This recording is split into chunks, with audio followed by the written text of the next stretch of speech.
Joe, there's Welcome to DC. And here it comes. Swing and a miss. And a World Series Game 7 winning Curly W is in the books. Dagger! It's 1974. The Washington Capitals are the 2018 Stanley Cup champions. Don't like that. I like that. You gotta like that, right? Despite all this, despite the churn, my approval ratings keep going up. we are ready to give our 500% support back to this franchise, back to this city, back to this team after Snyder leaves, and then this is the poo-poo you put on the field. For the very first time, the Washington Mystics are WNBA champions. The Washington Commanders select Jaden Daniels. I'm going to support fake teams that can't ruin my life. Did you call bank? I call game. Thank you. Sorry to keep you waiting. Complicated business. Well, gents,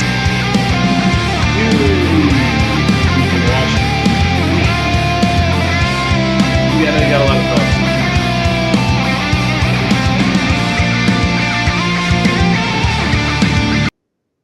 You boys not hear me? Just barely. What's going on? How about now? That intro music was drowning you out. Okay, how about now? You're not putting me in the intro. Can you hear me now? Yeah. All right, I'll get that all cleaned up for next week. I don't know what's going on. But, gents, huge week in D.C. We've been debating this back and forth. What was bigger, the election or Lattimore coming home to D.C., the long-rumored move that Adam Peters was apparently going to make? Stevie, I know where you want to go with this, but I actually want to get FP's thoughts on this one first, because we were, the thread, the general discussion and thread, I think was very positive, and I think most of us had Trump winning this election. I think most of us were also excited more so about the text messages just stopping and the bombardment of send $3 to help this person win this election, et cetera, et cetera. The Lattimore news broke early on Monday with what I assumed was a photoshopped photo, FP, of DQ in New Orleans. Yes, fake photo. Definitely fake photo, right? But the news wasn't fake. They were working it out, and it got done eventually. I mean, you were ecstatic. It was all text. It was all caps all day long when the news broke. Yeah. I mean, this is exactly what this team needed. And just Adam Peters cooks, right? Like when you come down to how that trade happened, what draft capital you're sending over to New Orleans, it boils down to Jahan Dotson, Jonathan Ridgeway, and then you get back Marshawn Lattimore. It's a steal. It's highway robbery that Adam Peters, our front office, our GM, was able to take something like a Jahan Dotson and a Ridgeway, which was like a fringe third depth chart lineman, and turn it into Marshawn Lattimore, one of the elite premier cornerbacks in the NFL since he came in. And on top of that more, it shows that Peters and Quinn and the franchise as a whole is like, okay, yeah, Super Bowl window's open, but it's open this season. Let's go in, let's invest, and let's see how far we can go. Because in the NFL, hot starts like this aren't easy to come by. 7-2s aren't easy to come by. Soft schedules aren't easy to come by. Take advantage of it now, and that's exactly what the team is doing. And if you're a player and you see your front office being like, you guys are kicking ass, here's some reinforcements, right? Like it's who's upset about this on the team? Everybody loves this. It's the greatest thing ever. Every fan should love this.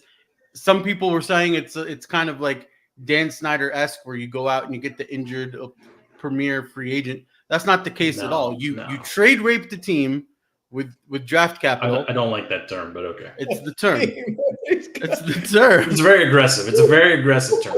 It's the term. Coming in hot, literally. I know. I was worried about Stevie coming into this. I got to be honest. I was really worried about Stevie. I just brought my prop over here, okay? That's all I brought. Okay? Is that a bumper sticker? It is, but I didn't want to mess up the Tesla, okay? Get people confused, okay? I mean, Stevie, Stevie, I mean, I know before you zag into politics here, what's your initial response to Lattimore? Lattimore coming to DC. Can we separate that? I don't think we can, because I got 3 words for you. So much winning. Okay. That's what we just experienced over these last 48 hours is so much winning. I mean, that would have been a Dan Snyder move if the team was 2-7. The team is 7-2, and all Adam Peters did over the last 24 hours is confirmed that we are Super Bowl contenders and that he and his team and that management group sees the organization as Super Bowl contenders, and we can celebrate the official opening of the Redskins Super Bowl window has begun. Yeah. And if it's 4 years, 5 years, whatever Jaden Daniels' rookie contract is, it is, I mean, we've seen this time and time again. We've seen it in Kansas City. We saw it in Buffalo. Before these big QBs get their big contracts, they have a window. And you start loading in guys. You start bringing in guys.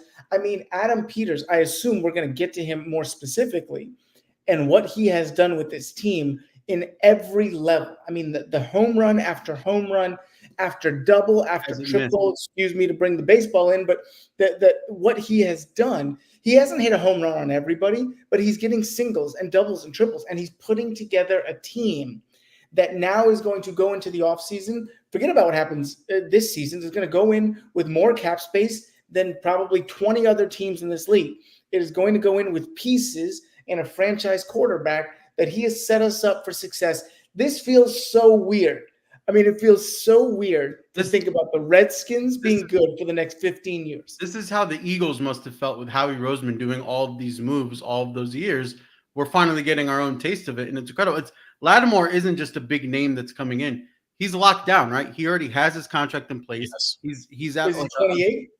He's 28 years old. He has like a vet minimum this year because the Saints restructured him already. So we're basically getting him for free this season. It's just top to bottom. It was just the absolute best correct move. And then now you give Joe Witt, which somehow, some way, Dan Quinn and Joe Witt took this defense that was dead last season, and then you're middle of the pack for rush defense, middle of the pack for scoring defense, 5th overall for pass defense, somehow, some way, and then you add Marshawn Lattimore in. Now you get BSJ moved to the second cornerback, which is his strength. Everyone slots down. Sanders still will go back to the slot, which will be his strength. Joe Witt can now actually scheme up defenses, right? And that defense that we all saw the Cowboys have when DQ and Witt were there, which could compete with any offense for the most part, based on personnel and that one terrible playoff loss to Green Bay. But for the most part, that defense got the job done across the board. You could now see that happening here, and you're just getting that much stronger of a piece right in time, looking at the schedule, right in time for the toughest stretch of this schedule. Don't forget Emmanuel Forbes shifts to the full-time slot of McDonald's. Yes, exactly. We actually dropped F.A. Obata, which is I think who Marshawn took his position, but or his roster spot. But Forbes will be the Forbes list is no longer. It's going out of print again. Yeah, I mean it was in print for a couple of weeks and now it's out. But we thanks, Stevie. We FP, you and I we actually talked about this topic. Like we brought this up and we're running through this, the Super Bowl window being open. We were debating this last week. Now, this exact segment has been ripped off by no less than 3 local radio shows. So I feel like we were on the cutting edge of that. But just to put a bow on this specific question and this specific week after this specific player is added to the roster, anyone who doesn't see this window is open right now just hasn't been watching football for the last, 10 years or so.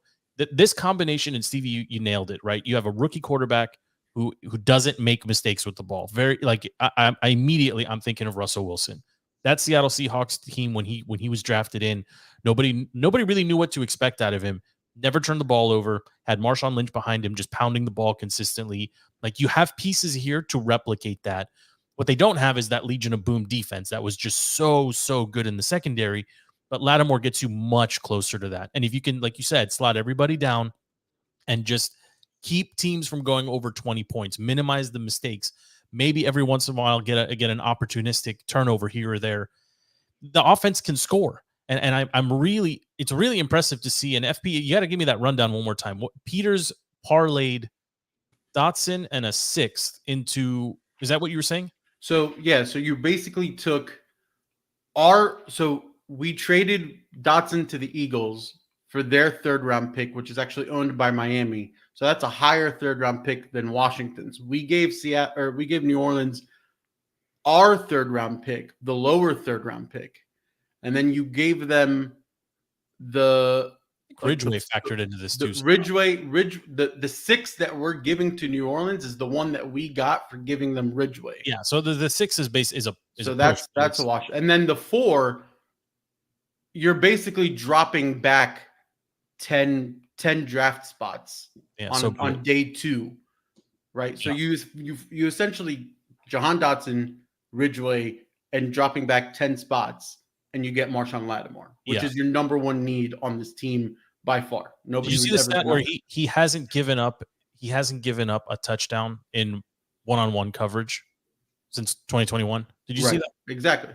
I mean, it's a tremendous upgrade. We were even debating, like, has there been a bigger free agency signing from an impact perspective, not just name, but like somebody with a proven. I mean, was it maybe Josh Norman was the last time there was a CB splash, right? I mean, he was coming in from Carolina, and the scheme was wrong. I understand, but like it's happened a couple times here in the past. I mean, we've had a ton of big name free agents come through. Honestly, if I'm being honest, I would have rather a D end. If I'm being honest, but Marshawn Lattimore makes it so that the entire defense, it's going to be a completely different defense now. It's not just one-on-one. He is a corner of elite talent where that half of the field is just shut down. You don't have to look at that half of the field. Jeremy Chin in the back doesn't have to look Marshawn Lattimore's way anymore. He could just spy BSJ's side, right? So then you're even more locked down in the secondary. Your linebackers have even more freedom to clean up the garbage. And then that extra second and a half is going to make your edge rushers. And we're outperforming I generally agree with Young and all those guys that we got rid of. I would love to have Sweat on this team. I would love to have him back too. That's but a whole other conversation. But if Lawrence Armstrong's outperforming him right now, I'm with you. If Lattimore allows you to stay out of quarters coverage or nickel coverage, where you just got all these defensive backs on the field because you can't, you just have to bracket everybody that the offense is putting into these your run defense should get a lot stronger. Then Stevie, to your point, you get that extra body somewhere in the box, or at least you can cheat it. I've always been of the belief that a stud edge pass rusher changes a game more than a stud corner, and I think it's close. I generally agree with you comparable, but the idea of sack fumbles, like 100% agreed. But the way that you're using Luvu, you're kind of you're using him in that hybrid Micah Parsons role where you're kind of making up for not having your elite pass rusher. But the other difference is this also changes Peter's entire draft board about what he's going to use the rest of our draft capital for. You have 1, 2, 3, and then I think you have a 7, 7, 7, right? But you still have 3 picks in the top 100. It completely shifts what he's going to use those draft picks for, because now maybe instead of, let me try to get a corner in the 1, 2, maybe it's like, all right, let me take best player available. That's an edge rusher, and you bring him in because the people that you brought in for the O-line are good. You could probably afford later. Yep. Like it changes your draft prospects entirely because you have not just a trade for an elite cornerback, but one that's locked up in contract for 3 more years. Keeping it on Peters here, and Stevie, you alluded to it. Is he the executive of the year, or he is the executive of the year? He's the executive of the decade. I mean, has anyone had a more immediate impact from the front office perspective? I was wrestling with that one. When you asked that one earlier in the chat, I've been racking my brain on this one. Like I can't think of one. The Texans brass has been in charge through the CJ turnaround, right? It wasn't a complete new administration, top to bottom, including an ownership group. Maybe Denver, you could make the case because they changed ownership group and then they brought in Peyton, like all within like a 3-year window, and it's still to be seen what Bo Nix turns into and if that team actually has sustainable success long term. But with the Commanders, I mean, they changed everything in 16 months. Everything. I mean, you mentioned Howie Rossman. I thought that was a great comparison in Philly. I think of Ozzie Newman in Baltimore. How they just churn. Yeah, Move Baltimore is after the move after best move. run. The best They run. weren't, but they were never this terrible. I think you have to look at when the Bills brought in Brandon Bean and Billy. Huh? Oh wait. I was thinking the A's. I was thinking Moneyball.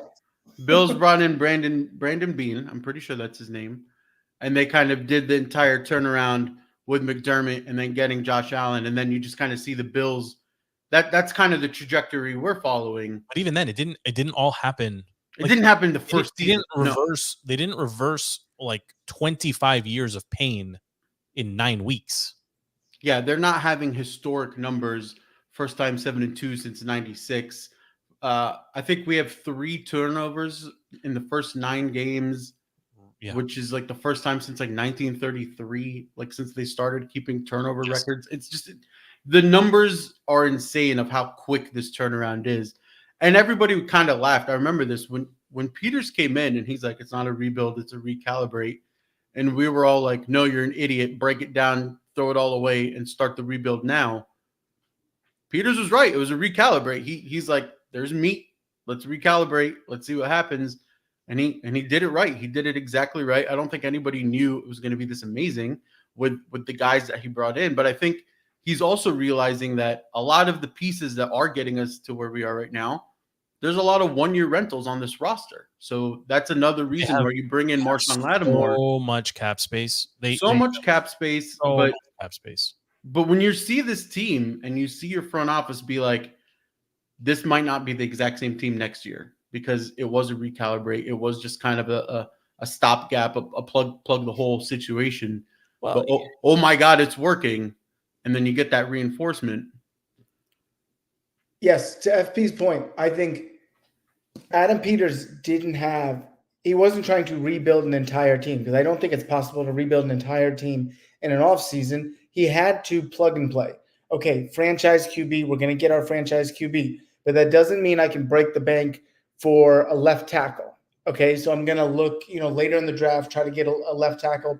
Maybe we'll get the guy that we think is the best. And then, so to that point, and I would ask both of you guys, the weakest links position-wise on this team. I've said my answer before privately, and I'll say it again.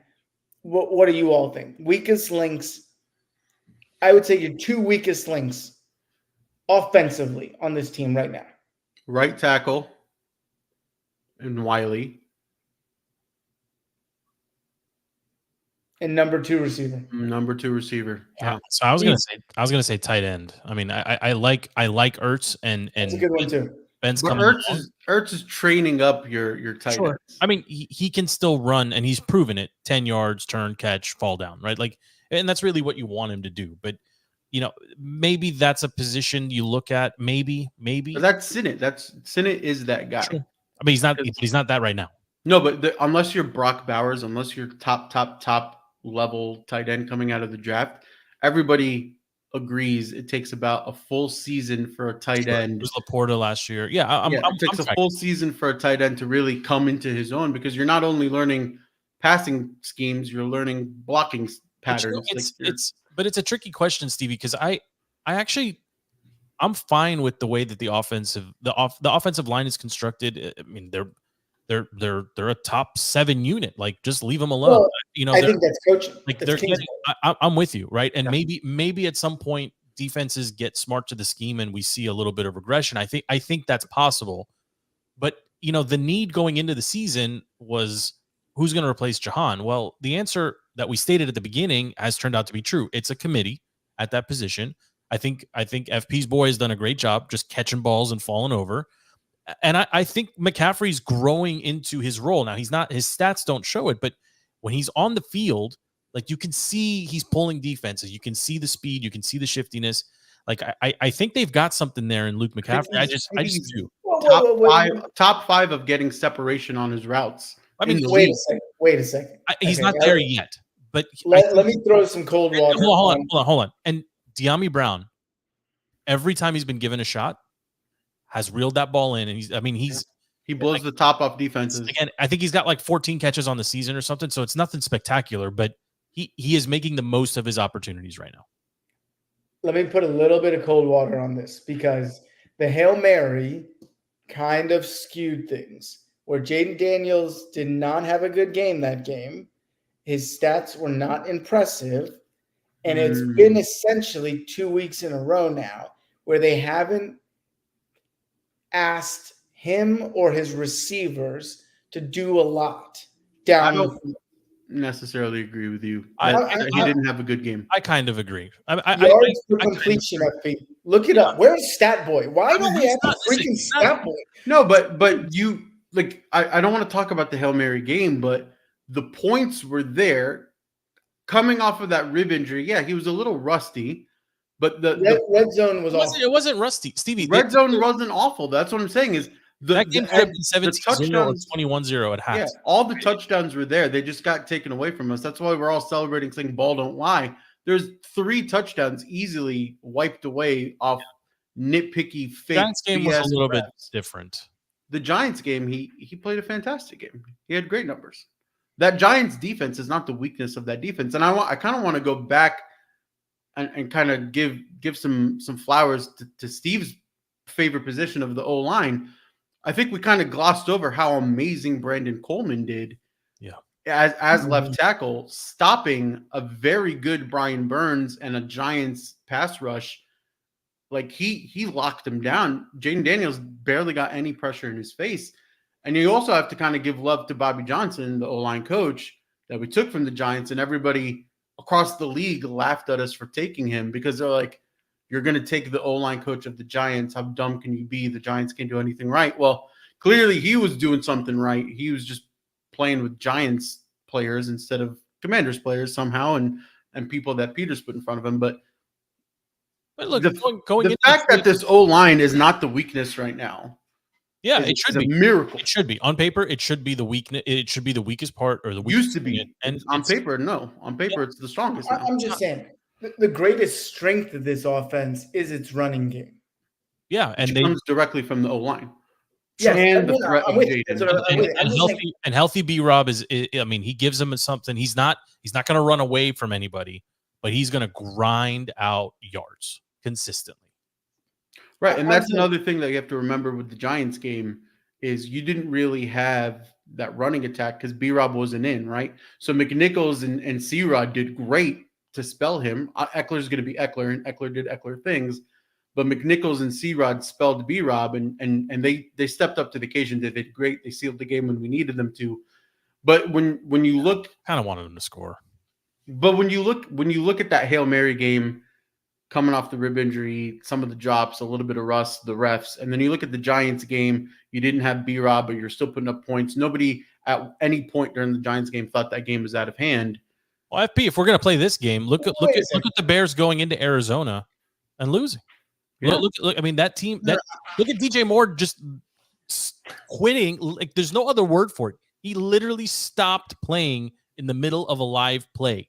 I couldn't believe it. You know, like I'm actually surprised that he wasn't traded. Like, we broke that franchise. I have actual numbers for once in my life. Is the only 300-yard game he's had is the Bears game, which included a 61-yard Hail Mary, and he ended up with 326. So really, you're talking about 260. Outside of that, it's very. Nobody cares about a 300-yard game why anymore. Does he need a 300-yard game?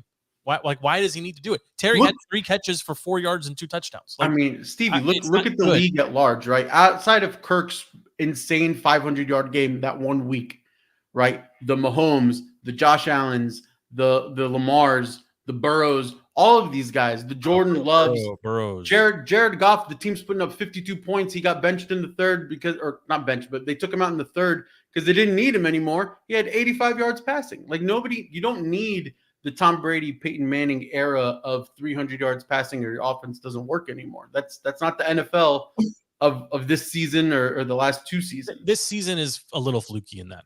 You know, like you don't necessarily need the arm, but Stevie, I mean, but he can. We agree he's capable of it, but if he doesn't have to, great. I think Cliff Kingsbury is designing an offense for his personnel. And I think his greatest strength is what FP just said, is the O-line and that three-headed and really two-headed monster of Robinson and Eckler. Eckler's been a great change of pace guy. I think he's giving Jaden the reads he has to make and he needs to make. He's getting him to where he needs to be. And it shows in the turnover situation. I mean, the fact that he's thrown 2 interceptions or 3. I missed that one. 2 and a fumble. It's 3 total through 9 games. That's unbelievable. And that's more of a credit for me to Cliff Kingsbury than it is to Jaden Daniels.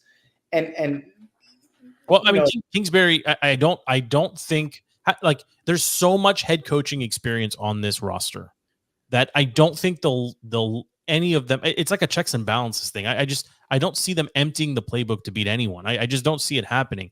I think if they go down big against Philly, for example, in a couple of weeks, I think they're programmed to just take the loss, but not like it's okay. Like you don't have to win every game the rest of the way, but keep something in your bag. And Kingsbury just seems to have more stuff in his bag, like week after week. He seems to be. I mean, he's just locked in right now, and he's got like a legitimate Swiss Army knife. I'm MVP, not just rookie of the year, but MVP candidate right now. And Jaden Daniels, like that is the reality. Are there 3 quarterbacks you would take right now over JD? I mean, I've made it clear there's only 2. Yeah. Burrow for me, Lamar and Josh Allen. For me, it's Burrow. I wouldn't take Lamar. I wouldn't take Lamar either. Why? That deep ball's not accurate at all, man. I don't think he does that many things better than Jaden Daniels at this point in time. I think Josh Allen and Mahomes. Well, I would put Burrow. I think Burrow maybe more than Allen. I think Burrow is Burrow doesn't get any love in Cincinnati, and the team is not playing well. But I mean, tomorrow's a big game for both Allen or Burrow and Lamar Jackson. Yeah. I mean, for coach of the year, this one came in, and I like this one too. I mean, 9 games in, who's your favorite for coach of the year? I mean, there's a couple options on this. I'm going to say it's probably not Sean Payton, although I like what he's doing with Knicks. Like maybe remove him from this list, but John Harbaugh, Dan Quinn. I think it's got to be KOC.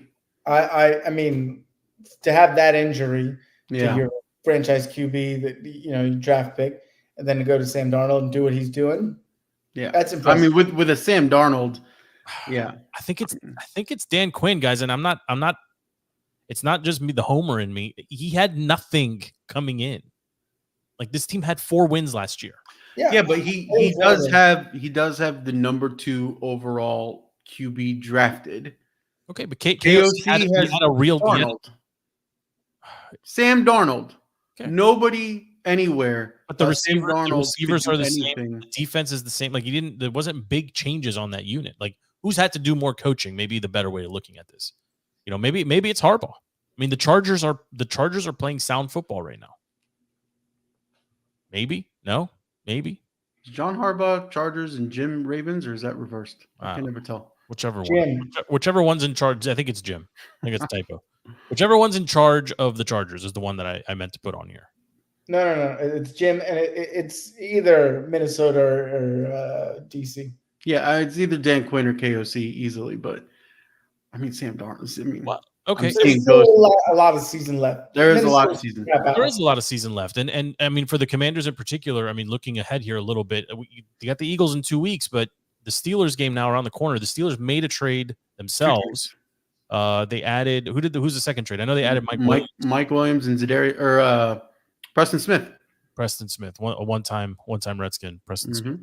I'm not too worried about Preston Smith. I mean, it's fine, but I mean, when you have TJ Watt on the other side, yeah, Preston Smith is the other guy. It's a little worse. I mean, what do you give me the early read here, Stevie? What do you think happens on Sunday? The Steelers are coming into DC. I don't remember the last time it happened, but everywhere the Steelers go, those stupid towels go with them. I mean, what do you expect to happen this weekend? You think they can win? And what do you think? I'm actually really curious what you think the stadium's going to be like. Now, what I think the stadium's going to be like? No, I mean, Pittsburgh fans travel wherever they go. So, I mean, Pittsburgh's 5-hour drive from here. So, I mean, maybe from a proximity standpoint, I mean, it's close. So DC, they'll sell their tickets to anybody. They can make a quick buck. Okay? They're going to sell them to Pittsburgh fans. So I think there'll be a lot of Pittsburgh fans, but I think the Commanders can hang with them. And I think how quickly they can get Lattimore up to speed on the defense. I mean, this is not the NBA. This is not MLB. Where I'm pretty sure he has a Devontae Adams hamstring injury. Well, right now? His hamstring hurt in New Orleans. Oh, yeah. Healthy in DC. Yeah. No, but even Pickens is a nice challenge out the gate, too. It is a nice challenge. It's a good warm-up for what's coming.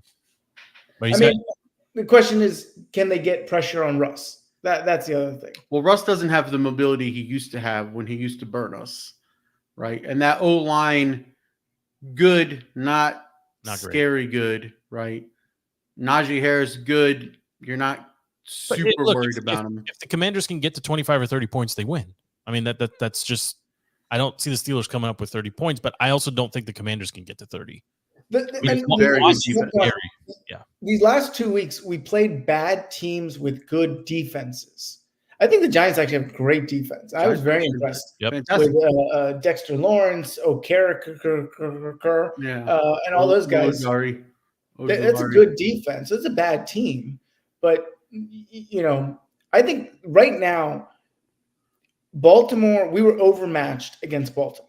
We never really were in that game. They also got much better. I'm blaming that on more B-Rob than anything else because we hung in with them. I think we never really threatened to win that game, but they never ran away. I mean, they didn't run away with it, but they dropped 41 on the number one. It's the same like the Giants last year. The Ravens played down to the Commanders. I mean, they are the better team. They played down. Right. The Ravens just dropped 41 on the number one defense in the league in Denver. So do not minimalize how good we did in that game. All I was saying is, outside of that, I think there is not a handful of teams I can think of that we can't go toe-to-toe with. And I don't think there's a handful of teams that we could say any given Sunday with this Commanders team. I've got them at 6, and I really wanted to put them at 5. I just couldn't do it. Where do you guys have a power ranking? Where are you tracking DC? I think I have them at 5. At 5. So you've got them ahead of who? You've got them not ahead of the Ravens. I mean, who you got then? You got Chiefs, Bills. I have them ahead of the Eagles. I'm in the NFC. I have number 2. Yeah, behind NFC 2, but you have Chiefs and Bills. And Lions, Chiefs, Bills, Ravens, Commanders. At 5. So then you got the Eagles right behind. Eagles right behind.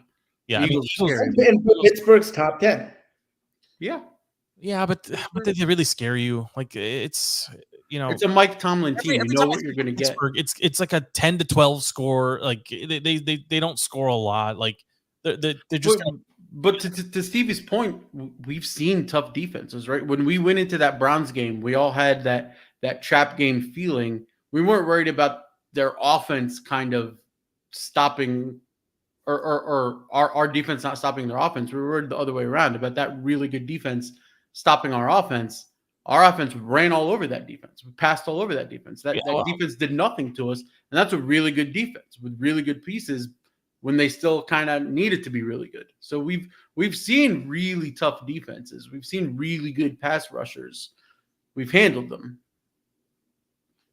I know, but Watt is a different caliber. Watt is different. Right? Yeah. We haven't seen him or anyone like him, this season. So it should scare you a little bit. It scares me too. And the stadium experience, Stevie, I'll disagree with you.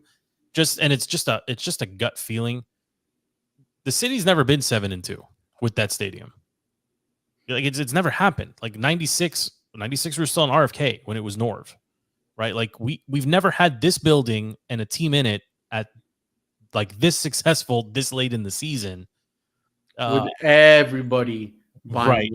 I really hope it's less to do with us versus Pittsburgh. I mean, Pittsburgh fills up Vegas. I mean, they fill up San Francisco. I mean, can I add one tidbit that I don't think you guys realize how good this new ownership group is right now for Washington?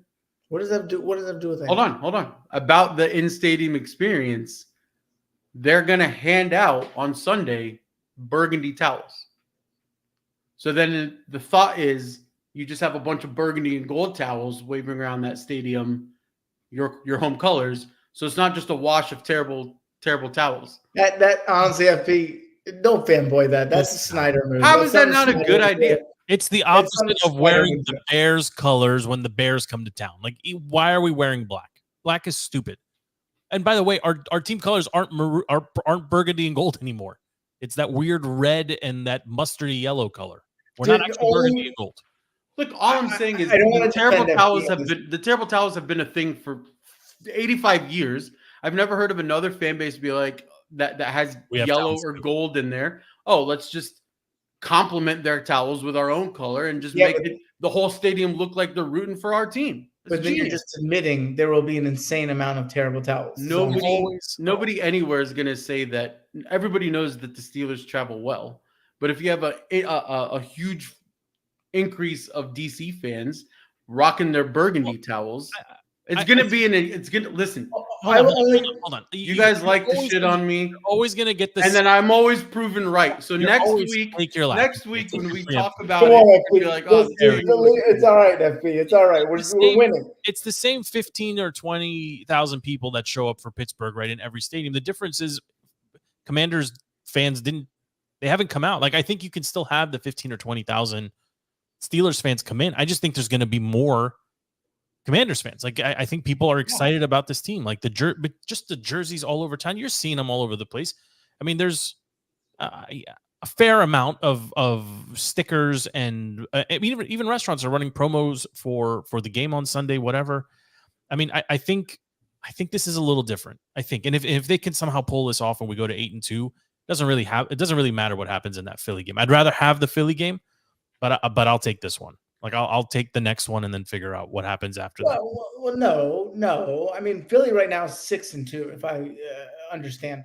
So they're neck and neck with us in the division. I mean, that's the difference between hosting a game. That's what I'm saying. I'd rather have the Philly game. I'd rather win the Philly game. Oh, I'm sorry. Yeah, I'd rather win the Philly game. But I mean, I'd love to be 9-2, right? But I think between the two games, this is the more winnable of the two, right? And if you're just thinking, I think. You don't need to pick between winning, okay? There's so much winning that's happening right now. I've got 20 minutes prepared for you. I think I think somehow we're having this conversation without factoring in Marshawn Lattimore. This is a conversation we could have had last week, right? Where this team is really, really good. Defense is doing. I'm in, fly in and just 100% you can. Why can't you? He's hurt. You just said he's hurt. No, he's fake hurt. He's Devontae Adams hurt. He's going to come in. All I'm saying is, has he studied Pickens? Does he understand the scheme that Witt wants to run? Like, no, it's not. Listen, you can just. I need to talk to Steve. True athletes can just come in and ball out. All right. If he is, if you're a cornerback and you're healthy, a Pickens doesn't scare a Marshawn Lattimore, right? Dan Quinn. Yeah, Dan Quinn is cover this guy. Exactly. Cover this guy. You think he's going to travel both sides of the field? He's gonna pull he's gonna be pasted on wide receiver 1. I mean, George Pickens is not a great wide receiver. My point is they have to whatever they're planning to do for Philly twice, and maybe for Dallas with CD twice, and for Atlanta. Like, Atlanta's still on the schedule, and they seem to have found their groove too. Like, whatever you're planning to do with those teams, you gotta start trying it out with this one. Right? I mean, it's a winnable game. That's what I'm getting at. Philly seems like an absolute toss-up to me because I think they are. I mean, Saquon's hurdling people backwards. That's a good point. Like, I think we can't go to Eagles game yet. You have to stay on Steelers game. And I think a lot of people. Can we acknowledge how ridiculous that play was? Yes, I mean that is something we will never see. Like, your eyes will. That's a play that you would only see in Madden, except you can't see it in Madden because the guy wearing the 3D suit, can't do that move. Yes, he gained 3 extra yards, guys. It's not like Steve, I know you're doing a zag thing here because we're no. Did you see the sideline reaction of all the Eagles players when he did it? That was kind of cool. When you make your entire team go crazy, it's a cool play. It was the opposite of your girl's reaction at Howard last night. My girl didn't show up at Howard. I know. She sent everybody home. Everybody go to sleep. We're going to keep pulled it out of the 2016 playbook. Well, and I'll just bring both of those together. I mean, whatever gods we pray to. Not cool leaving me. Not cool leaving me last night, by the way. Your boy was last man standing. I couldn't. They wouldn't let me leave. I heard about this watch party. You made a mistake going to that watch party. What? I didn't know I was gonna. I was literally held against my will. We declared the winner at 7:30. Come on, guys. You didn't need to wait I till told you I was 2 watching a.m. Texas. I was most interested in Texas. I was not worried about the Listen, rest. can we talk about the Steelers again really, really quick? And then we can button up the NFL and we talk can about give, Pennsylvania. We can give Steve his moment. The offensive coordinator for the Steelers is Arthur Smith, previously of the Falcons, who's a giant idiot, who suddenly, after 24 hours, has to now game plan for Marshawn Lattimore. That's all I'm saying. I think we win this game. More than that, okay, is Flip my vote. we really need to think about the Eagles game's a Thursday, right? Thursday game, short week. So you got 2 physical games with 2 physical teams back to back. If we get out of here unscathed on the injury front with the they call those mini buys, right? I mean, you're getting 10 days off. That'll be the most important thing. We can get Jaden, whatever is going on with his ribs, whatever. 2 Pennsylvania teams back to back, Stevie. Pennsylvania went red. So much winning. You know what's close to red? Burgundy. I like it. So much winning. We did it. So much winning. I know. Hold your thoughts. FP, I got one for you too. Yeah. Alex Ovechkin officially to 860, 35 to go. Is he going to make it? Is it going to get done this year? Yes. Have you been watching? I have been watching. They have a shot. He's actually are they at playoff 861 bound? After today. Are they playoff bound? Yes, easily. They're. I told you this last podcast. They're mirroring exactly what's happening with the Commanders. It was a retool, new GM. Everybody didn't really think we had anything. Came out fast, came out strong, came out younger. What's the limit here? Took the league by surprise. What's the limit? What's the ceiling? Stanley Cup. Of who? Are they that? Are you saying they are playing that well right now? Good. Yes. I mean, wow. DC could be the sports the epicenter again of the universe. They're playing that well right now. We're currently up. Stevie, I'm at half chub. Give me something on the Nats. Do we have a shot? No. Is Juan Soto coming home, baby? Is he coming home? Oh my God, that would be. The more likely thing is he's batting the 3 spot in LA behind Shohei, Mookie, that's Soto, Freeman. But if somehow Rizzo could get him back, he would have gotten all of the players for him, and then added him also. Greatest trade ever. I mean that would be. We have his brother. That's a thing. Doesn't that go in our favor to bring him home? Well, his brother could be either 24 years old or 15 years old. Nobody really knows. So I don't know if his brother's the talent that Juan is. No. Can we get to Trump? Have you boys been watching any basketball? I've been following the Wizards a little bit. They are Bilal, young team, very good, and Bub Carrington. He's got something. He's got a little swagger to him. This is something I saw on Reddit, and I just like the question. My answer is no. I don't think they drafted Harden, Westbrook, and Durant. I think they've got a maybe like a Harden light and somebody that's between Westbrook and Durant. Alex Sarr is an interesting player too. He's not polished. I feel like I'm talking to myself. Stevie, you've watched Zero Wizards. No. He literally. You see, like his eyes. He literally yawned in my face. That's it. He's done. I don't know if it was Steph or somebody else on the Warriors after they just played us, but they said like that was it Draymond? They're saying like that was the hardest fought Wizards game that they've had in a while. Yes, he said that this team played with heart. The Wizards teams of past had not. See, look, I can carry my weight with NBA. You're doing great. Coach Keefe said it. I mean, he basically said at the beginning of the season, we're going to lose a ton of games, but we're going to do it playing our guys to get them experience. I love that. I'm fine with it. I'm totally fine with it too. Like Sarr has been. Sarr, you can literally see his development game by game. Bilal took leaps. I mean, he grew tremendously. And obviously, playing in the Olympics will that'll benefit you too. But Bub Carrington, I'm telling you, Bub is he's got something. He's got something. He's from Baltimore. He's got swagger to him. Like he's a local kid. Like he's such a good name. Bub. Yeah. All right, Stevie. I will officially turn over the mics to you to lead us in. Oh, come on. It's all of us, okay? We're all celebrating today. Is that an actual sticker or is that the magnet one? It's the bumper sticker, so I don't want to put on my cars. Ruining my cars. But they have magnet ones I couldn't get the magnet. Okay, we're sold coming out. late to the MAGA party. Okay. I'll tell you, Stevie, what I found to be fascinating, and I am not a conspiracy theorist. I just have to say this. But I keep going back to the popular vote. And I'm looking at, and I pulled it up so I have the numbers. President Obama was the most popular vote getter. I don't know what the correct term is, right? At 69 and change in 2012. He flirted with that number, or Hillary flirted with that number in 2016. 65. Yeah, but she didn't surpass him. So he had the record, 67, 68, somewhere in that range. Joe Biden got 81 million votes in 2020. Kamala got 67. 67. One of those numbers isn't like the others. There isn't, like, there's no way. And I went and again, I'm not a conspiracy theorist, but I went and looked at the Trump numbers. Very, like, steady growth, but consistent. There's no way that those numbers from 20, it doesn't matter. And I'm not.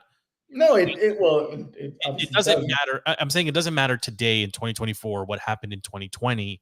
Like, I know some people, it's like the Super Bowl for some people. I'm saying, to me, it doesn't matter. But the crash and burn of the Democratic Party last night, there was two things that I saw that I just blew my mind, Stevie. The first one, Starr County, Texas. Did I send you this? Starr County, Texas has a population that is 97% Hispanic. It hasn't voted Republican before last night since 1896. Such an insane number. That is ridiculous. 1896. The second one was courtesy of CNN. There's not a single county in America that Harris outperformed Biden. Not one county. I mean, that clip, by the way, with Anderson Cooper, and this is not a political amazing. Jake Tapper. Whatever side of the political spectrum or party you affiliate with. No. It is no. I'm just hear me out. If you lose or cannot match your predecessor's numbers in every county in America, not only did you have no chance to win from the beginning, it speaks more to how terrible you are as a candidate. And this is now, I'm going to get political here for just a second, Stevie, and then it's all yours. Harris went from nothing to VP very quickly. She's going to go back to nothing even faster. Her career just did 100% over. Thank God. When they tapped her to be the nominee, she should have said no, because now, like, she has no shot, no political future. Others, when they exit the political realm, they go into academia, they guest lecture here and there. She's got nothing to say about anything. She's finished. She never had a shot. She never had a political future. She was the worst candidate in the history of American politics. Mondale would make a case against that, but okay. She had no accomplishments, no anything of significance. No signature. She was the worst candidate ever. She was unelected. She did not receive a single vote in the primary. You're getting worked up. Take it easy. And no, you know what? I think there's a Christian principle which talks about how blessings fall on the good and the bad equally. You know what? Everyone who voted for Donald Trump last night saved this country. And anyone who didn't vote for him will reap the rewards and all of the winning and good things just as equally as those of us who voted for him. That's fine. No, but there is America. You're welcome. Okay. The strength in the Gen Zs and the younger generation that are coming up, a lot more conservative, a lot more. It's going to be a frat boy winter. No, like not just the frat boys, like just all the younglings that are coming up. Salute to Barron Trump. Joe Rogan, way to go. He's tall. I didn't realize how tall Barron got until he came out on the I don't think he can ball, though. I don't know what his vertical is, but I don't think he's got it. It was also kind of cool seeing Dana White on the stage, too. I mean. But Dana White has a personal relationship. Yes. His best friend. Yeah. Legitimately his best friend. But I mean, it was awesome. And shouting out Joe Rogan, which. I mean, listen. If I could just be level-headed for what level of Sorry, I gotta find the. There we go. Okay, I'm ready. Listen, I don't want to do it later, so I'm ready. By the way, Joe, the Dems, the libs, whatever you call them, are probably wishing that they had not rigged 2020 when Trump was president back then, because he would have had a Democratic House. He would have had for sure. Yeah, Your boy T has 2 years to do everything he wants to do. He's got 2 years, right, before both House and Senate likely he ain't doing it alone. Elon's coming in to clean house. Tulsi's coming in to clean up the veteran affairs. Tucker's going to do his thing. We were with a mutual friend yesterday who is an employee of the federal government, or as I like to say, he will be fired. Part of my tax expense for the year. Okay, he was lamenting that he was likely going to be fired, and I cannot wait for that. I think you were right next to me when I turned to him and said, "You're looking at this all wrong. You now have the pleasure of being fired by Elon Musk. Oh, you get to sit across from him." Just like 80% of the Twitter staff, and get let go, and then see the thing you worked on improve tremendously. I mean, and you think about it in a serious situation, the Supreme Court, you're going to have Alito and Clarence Thomas step out. He will have nominated 5 Supreme Court justices. And you're going to nominate 2 guys or gals in their 40s. They will rule the court in a 5-4 majority for the next 40 years of this country. Unless he gets it wrong, like he did with Roberts, and you get a turncoat situation where you don't actually nominate Roberts. Roberts is your boy. Some rhino, Joe. Don't be a rhino. You nominated Roberts. Who put Roberts up? Your boy. Bush. It was. Oh, hold on. We're gonna fact check. We gotta fact check. It was not Trump. Now we're starting to we're going a little 2016. Oh, wait. Now I'm really it was yes, it had to be. I don't think it was Bush. No, of course not. There's no other Republicans. So it has to have been. Yeah, it has to. Yeah, for sure. I know I'm right. I'm not even going to look it up anymore. I know I'm right. I know I'm right. Nominated by George W. Bush. Okay. No, wait. Yeah, you're not right, man. Like what? No. Chief Justice assumed office September 29, 2005. Who am I thinking of then? Neil Gorsuch, who's great, and the rape guy is Brett Kavanaugh. He's not, oh my God. And Amy Coney Barrett, who's incredible. Oh God! This is you're completely wrong. He's set up 3 legit conservative justices. I got the Roberts thing all wrong. Totally. Yeah, totally wrong. That was a Bush guy, and he was friends with Obama. He was, but I mean, he was. Yeah. You're right. I'm perusing. No. I mean, Trump right now will go down as the most consequential president by the end of his 4 years that's ever existed. I mean, it's really exciting. I mean, I volunteered. I was telling you this is not. I mean, again, I know we have people of all walks that listen to the show, and that's great. And thanks for hanging out here. But I'll tell you, I volunteered. I always volunteer at the polls, and where I live, we had an 81% precinct turnout. 81%. I mean, that is a huge number for Northern Virginia, for any precinct in Northern Virginia.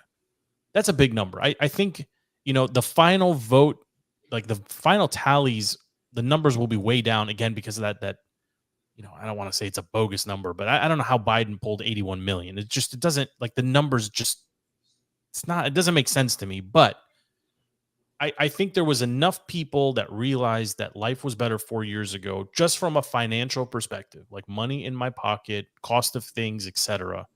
I think they flew the Dems. That is, they flew way too close to the sun, and they prioritize things that are of either no consequence or just not in line with traditional American values. I mean, it's just what it is. Like you can't like identity politics. They don't work anymore. They just don't, because it eliminates the commonality of thought, meaning people think for themselves. Like the 3 of us, we may look similar, we may look different. Like it's unlikely we're going to agree 100% on anything. So speaking to us as a block just doesn't make sense anymore. And Trump threw out the playbook, and he literally rewrote it.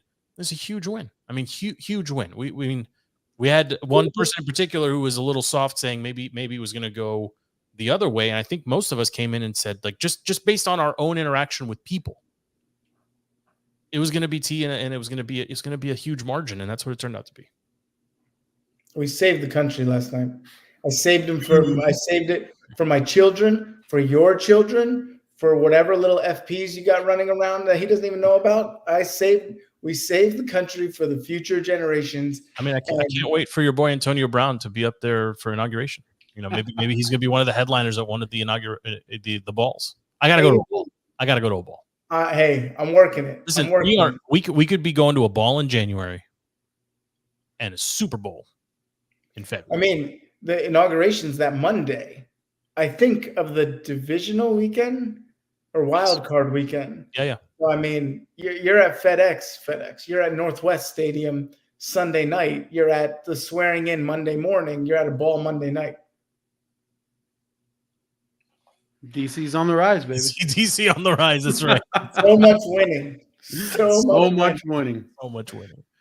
FP, anything from you, sir, before we close this out? I have a lot of editing to do. Yeah, we're good. We've covered it all. Okay. Hail. Oh my god. Yeah, by the way, the hat, I'm not a big hail hat guy. I don't think I can pull it off with the rope. Did you buy one? You can get one. You can get a trucker one without the rope. Did you buy one? No. Okay. Stevie, anything from you? I said my piece. Great day to be American. Okay. Well, that's it for us. Thank you for hanging out with us. The show is DTC, Defeating the Curse, available on all platforms, wherever you get your podcasts. Just search DTC and we will pop up. Spotify, Apple, Google, etc., etc. You can email the show, defeatingthecurse@gmail.com. You can interact with us on Twitter as well. Thank you for sending in questions during the show. We appreciate it. We'll continue that trend moving forward into the coming weeks. Commanders going for 8-2 this weekend. We'll be back next week to talk about it. We'll talk about the NFL at large, and we will talk about we have a couple other things, actually, I wanted to talk about next week. I wanted to go around the NBA, maybe a special guest as well. Our pal Pete from Philly wants to come on and apologize. So we've got a couple things next week as well. But until then, we are done. We are out. Congrats, America. The election season is over. No more text messages. Talk to you all next week.